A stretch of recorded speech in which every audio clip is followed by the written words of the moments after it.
Jelajahi cara baru mendapatkan informasi. Download Metro TV Extend sekarang. Pemirsa, Bareskrim Polri menaikkan kasus dugaan tindak pidana pencucian uang TPPU Panji Gumilang dari penyelidikan ke penyidikan. PPATK juga membekukan saldo ratusan miliar rupiah dari rekening Panji Gumilang.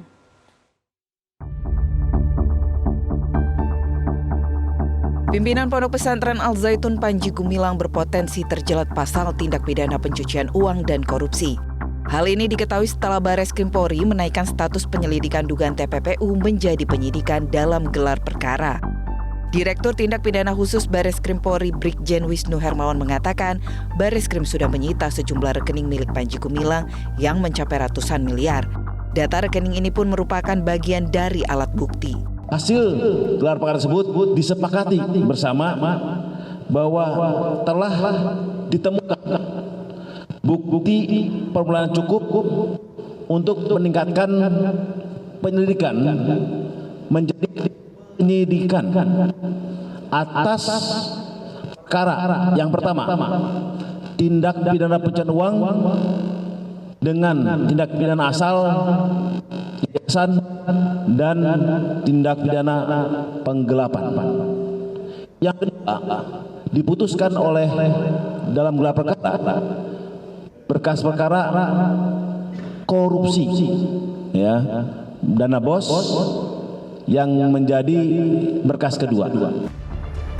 Menko Polhukam Mahfud MD mengatakan polisi sudah memetakan dugaan tindak pidana pencucian uang, korupsi, dan tindak pidana lain Panji Gumilang.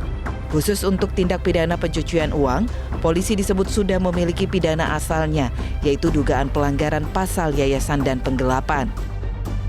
Sedangkan untuk kasus korupsi, dugaannya adalah korupsi dana bantuan operasional sekolah. Polisi pun telah memeriksa sedikitnya 40 saksi, diantaranya 16 orang saksi dari pihak pengirim dana dan 5 orang dari pihak yayasan.